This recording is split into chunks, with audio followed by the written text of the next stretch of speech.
My ex-mother-in-law decided to ruin my daughter's lives after my husband died, and when she came after them, I decided to expose her to her entire church.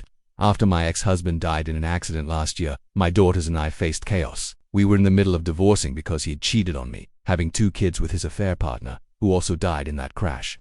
That left 2 orphan baby boys, and my ex-in-laws decided they should take my daughters too, claiming I was unfit. My girls had a strained relationship with them, especially since they were the ones who'd told me about their dad's cheating. It was a huge trauma, and they were in therapy to process it. But the ex-in-laws kept pushing, trying to guilt them into accepting their half-brothers. One weekend I took my girls to a farmer's market. My youngest was picking out sweets for her birthday, but after an hour she called me sobbing. A group of older women had cornered her, yelling about how she was unchristian for refusing to see her grandparents or be a good big sister.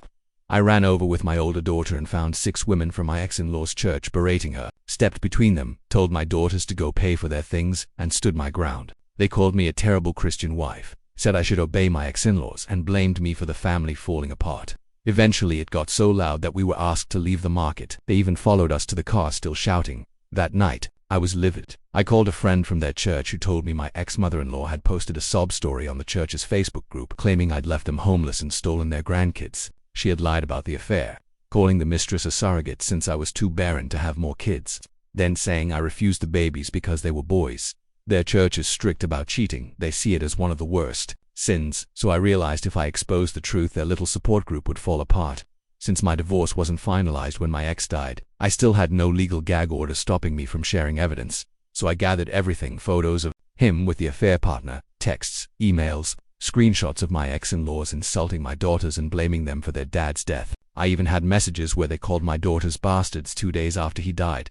I printed everything and made binders that looked just like church hymn books.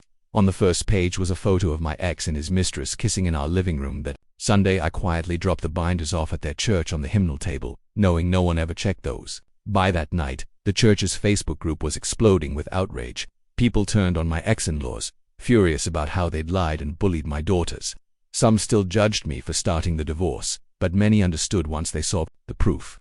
My ex-in-laws were so shamed that they eventually left the church altogether. At the end, my girls got 2 apology letters from church members and even an invite to youth group for healing. They turned it down but felt vindicated, knowing people finally saw the truth. I still haven't forgiven my ex-in-laws, but I sleep easier knowing their community sees who they really are.